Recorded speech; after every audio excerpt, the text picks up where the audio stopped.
पश्चिम बंगाल में ED under attack है। ममता के गढ़ में नया प्रयोग हो गया है। अगर ईडी घोटालों के राज खंगालेगी तो पत्थरबाज घेर लेंगे। वेस्ट बंगाल के नॉर्थ 24 परगना में रेड के लिए गई ईडी की टीम पर सैकड़ों लोगों ने हमला कर दिया। बीजेपी का आरोप है कि हमलावर टीएमसी के गुंडे हैं, लेकिन टीएमसी और उसके सहयोगी इस घटना से ईडी को सबक लेने की सीख दे रहे हैं। अब ऐसे में सवाल यह है कि क्या बंगाल में वो एक्सपेरिमेंट किया गया जो कहीं और भी अप्लाई किया जाएगा? क्या बंगाल से बिहार तक जिन्हें ईडी का डर है वो पत्थरबाज लाए हैं? पूरी डिटेल इस रिपोर्ट में।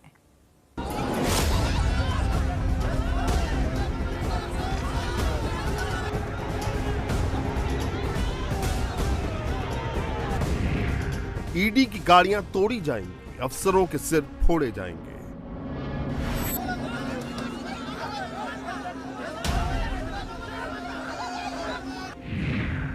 सैकड़ों की भीड़ जब मारने आएगी, ईडी की टीम कैसे जान बचाएगी?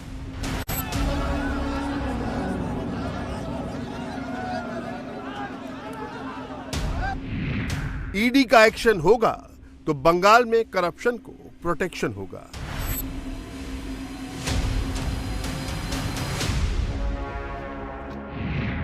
पश्चिम बंगाल में एक और एक्सपेरिमेंट, कहां होगा ऐसा ही ट्रीटमेंट।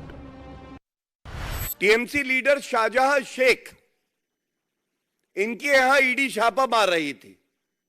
पहले तो कोई घर से निकला नहीं, उसके बाद यह जानलेवा हमला हो जाता है। आप सोचिए कितना चिंताजनक है। पुलिस ने ईडी के अफसरों से बात करने से मना कर दिया।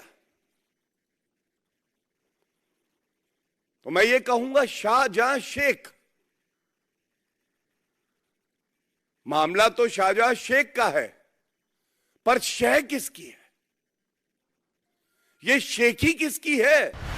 ईडी की जांच पर अरविंद केजरीवाल, हेमंत सोरेन और तेजस्वी यादव अब तक सिर्फ उंगली ही उठा रहे हैं, लेकिन इंडी गठबंधन की सबसे अहम सहयोगी ममता बनर्जी के गढ़ में जांच एजेंसी की टीम पर पत्थर बरसाने का नया प्रयोग हो गया है। आपको बताएंगे कि पश्चिम बंगाल में ईडी की टीम किस बड़े घोटाले की जांच कर रही है, लेकिन उससे पहले देख लीजिए और जान लीजिए कि अटैक किसने और कैसे किया।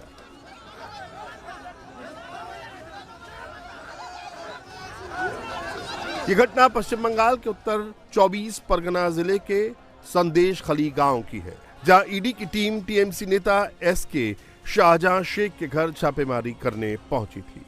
लेकिन यहां जांच एजेंसी के अफसरों पर अटैक की पूरी तैयारी पहले से थी। जांच एजेंसी के साथ केंद्रीय सुरक्षा बल की टीम थी, इसीलिए पहला वार भीड़ में आगे मौजूद महिलाओं ने किया।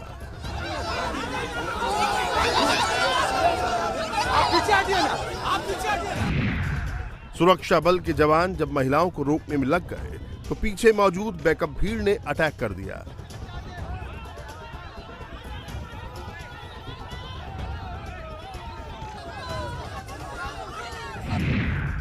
इनका सीधा टारगेट ईडी के अधिकारी थे। हमलावरों ने किसी का सिर फोड़ा तो किसी को लहूलुहान कर डाला। ईडी की गाड़ियों और सुरक्षा बलों को भी निशाना बनाया गया। किसी तरह जान बचाकर ईडी की टीम वहां से निकली तो सीधा अस्पताल पहुंची।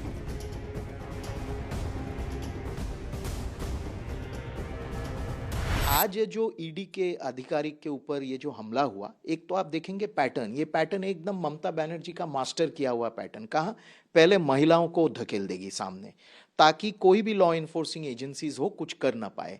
और ये महिला पहले, उसके बाद जो गुंडे हैं ये पीछे आएंगे। करीब 1000-1500 लोग एकदम टूट पड़े ईडी के ऊपर। यानी कहाँ से ये साहस आता है कि ये केंद्रीय जांच एजेंसी है। कौन कहा जांच करने के लिए? कोर्ट ने कहा जांच करने के लिए। किसने कहा? सुप्रीम कोर्ट ने कहा, हाई कोर्ट ने कहा। हाई कोर्ट के ऑर्डर के मुताबिक ये जांच हो रहा है। कोई पॉलिटिकल पार्टी का इसमें कुछ लेना देना नहीं है। 30% PDS ration was sold in the open market. इसका जांच हो रहा है। कई मंत्रियों ने हजार करोड़ रुपया बनाया। हमलावर टीएमसी के समर्थक बताए जा रहे हैं, लेकिन सवाल है कि उन्हें ईडी के टीम के आने की भनक कैसे लगी। ईडी की टीम ने रेड से पहले शाहजहां शेख के घर पर कई बार फोन किया, लेकिन फोन का कोई जवाब नहीं मिला। इसके बाद केंद्रीय बलों के साथ जांच एजेंसी की टीम रेड के लिए पहुंची। अब यह भी जान लीजिए कि शाहजहां शेख कौन है। टीएमसी नेता शाहजहां शेख एक बड़ा राशन डीलर है। वो उत्तर 24 परगना जिले के टीएमसी परिषद का मत्स्य पालन और पशु संसाधन अधिकारी भी है। शाहजहां शेख को पश्चिम बंगाल के पूर्व खाद्य मंत्री ज्योतिप्रिय मलिक का करीबी माना जाता है। राशन घोटाले में ज्योतिप्रिय मलिक के आवास पर भी ईडी छापेमारी कर चुकी है। इसी राशन घोटाले की जांच के लिए ईडी की टीम शेख के घर तलाशी के लिए पहुंची थी। सिर्फ ये एक केंद्रीय निरपेक्ष एजेंसी के ऊपर ही अटैक नहीं, बल्कि ये पूरी संविधान का ऊपर अटैक है, पूरा जो महामान्य उच्च अदालत की निर्देश है उसका ऊपर अटैक है, और उसके साथ साथ फेडरल स्ट्रक्चर का ऊपर अटैक है। और मैं ये कहना चाहूंगा कि बंगाल में ऐसी घटना, ऐसी हादसा बार बार हो रहा है, और क्यों हो रहा है इसको भी हम लोग ये भी खोज करेंगे। दरअसल राशन घोटाले के मामले में प्रवर्तन निदेशालय की टीम पश्चिम बंगाल में लगातार छापेमारी कर रही है। ईडी ने खुलासा किया था कि पश्चिम बंगाल में पीडीएस यानी सार्वजनिक वितरण प्रणाली का करीब 30% राशन खुले बाजार में बेच दिया गया। जांच एजेंसी के मुताबिक राशन बेचने के बाद मिले पैसे मिल मालिकों और पीडीएस वितरकों के बीच बांटे गए। चावल मिल मालिकों ने कुछ सहकारी समितियों और दूसरे लोगों की मदद से किसानों के फर्जी बैंक खाते खोले। धान उत्पादकों को भुगतान की जाने वाली एमएसपी को अपनी जेब में डाल दिया गया। जिस शाहजहां शेख के इलाके में ईडी की टीम पर जानलेवा हमला हुआ, उसके बारे में पश्चिम बंगाल के बीजेपी नेताओं का बड़ा आरोप है। बीजेपी का दावा है कि शाहजहां शेख बड़ा माफिया है। वो ममता बनर्जी के भतीजे अभिषेक बनर्जी का करीबी है। बीजेपी ने शाहजहां शेख पर ट्रैफिकिंग का आरोप भी लगाया है। सबसे बड़ा आरोप है कि शाहजहां शेख रोहिंग्या को बसाता है, जो राष्ट्रीय सुरक्षा के लिए खतरा है। मैं आज से नहीं 2019 से कह रहा हूं, Shahjahan Sheikh is a threat to public peace in that area. इसके ये पूरा वहाँ एक बड़ा माफिया है, और ये अभिषेक बनर्जी जो तृणमूल कांग्रेस के जनरल सेक्रेटरी है उसका बहुत करीबी है। उसको पूरा खुली छूट दिया गया है साउथ 24 परगनास में। वहाँ वो इलीगल कई सारे काम ट्रैफिकिंग करता है। वहाँ पूरा लॉ एंड ऑर्डर वही कंट्रोल करता है, पुलिस को वो कंट्रोल करता है, डीएम को वो कंट्रोल करता है, और सबसे ज़्यादा चिंताजनक राष्ट्रीय सुरक्षा की दृष्टि से जो है ये कि रोहिंग्या को बसाता है वो। टीएमसी सहित इंडी गठबंधन के कई नेता इस अटैक को सही ठहराने की कोशिश में जुट गए हैं। कहा जा रहा है कि पॉलिटिकल मास्टर्स के इशारे पर ईडी एक्ट कर रही है, जिसका अंजाम ये भी हो सकता है। ये संदेशखाली में जो हुआ वो एक प्रोवोकेशन का नतीजा था। बंगाल में जो हो रहा है, रोज कहीं ना कहीं तृणमूल का किसी लीडर को डिस्टर्ब करने के लिए, हैरास करने के लिए, नेगेटिव न्यूज करने के लिए भाजपा का इंस्ट्रक्शन पर ये एजेंसी वालों और सेंट्रल फोर्सेस वहां पर जा रहा है और इलाका में प्रोवोकेशन दे रहा है। ऐसा एलिगेशन हमारा पास आ रहा है। संदेशखाली में भी वही हुआ। ये घटना निंदनीय है, ये होना नहीं चाहिए, और इस पर गंभीरता से ईडी को भी विचार करना चाहिए कि क्या गैर भाजपा शासित राज्यों में ही सिर्फ भ्रष्टाचार है? क्या उनका रोल वहीं तक सीमित है, या अन्य राज्यों में भी उनका रोल होना चाहिए? कई बार ऐसा लगता है कि जानबूझ करके पॉलिटिकल मास्टर्स के कहने पे इस तरह के काम हो रहे हैं, तो इस तरह की घटनाएं सामने आती है, लेकिन ये ठीक नहीं है। जिस तरह से ईडी का इस्तेमाल केंद्र सरकार कर रही है, एक तो तमाम विपक्ष के नेताओं के खिलाफ उसका इस्तेमाल करना, उनको जेल भेजना, ऐसा लगता है कि केंद्र सरकार को जो चला रहे हैं वो आने वाले चुनाव से कुछ डरे हुए हैं, इसीलिए सारे विपक्षी नेताओं पर ईडी का केस लगा करके उनको जेल भेजने का काम उन्होंने शुरू कर दिया है। दिल्ली के सीएम भी सोच रहे हैं कि वो भी अंदर जाएंगे, झारखंड के सीएम को भी अब खौफ है कि वो भी अंदर जाएंगे।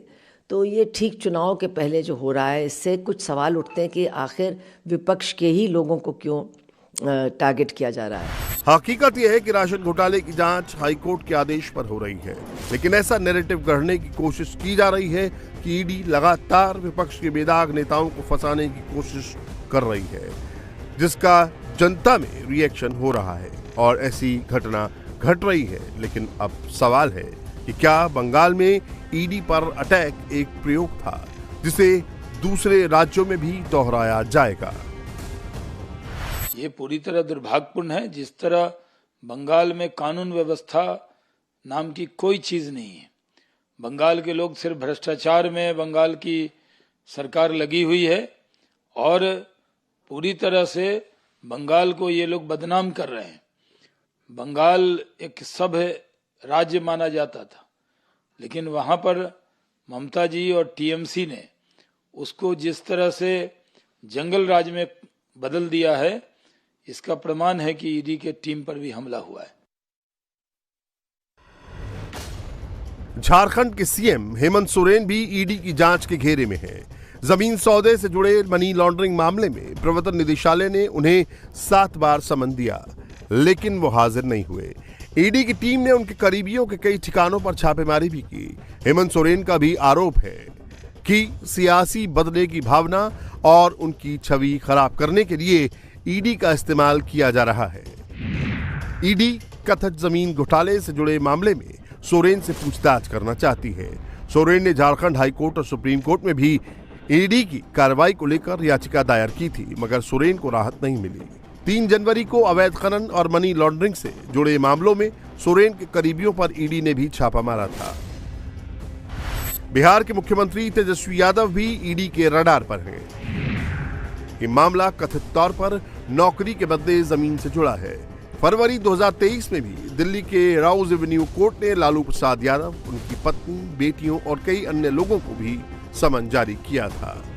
22 और 27 दिसंबर 2023 को भी तेजस्वी और लालू यादव से ईडी ने पेश होने के लिए कहा था, मगर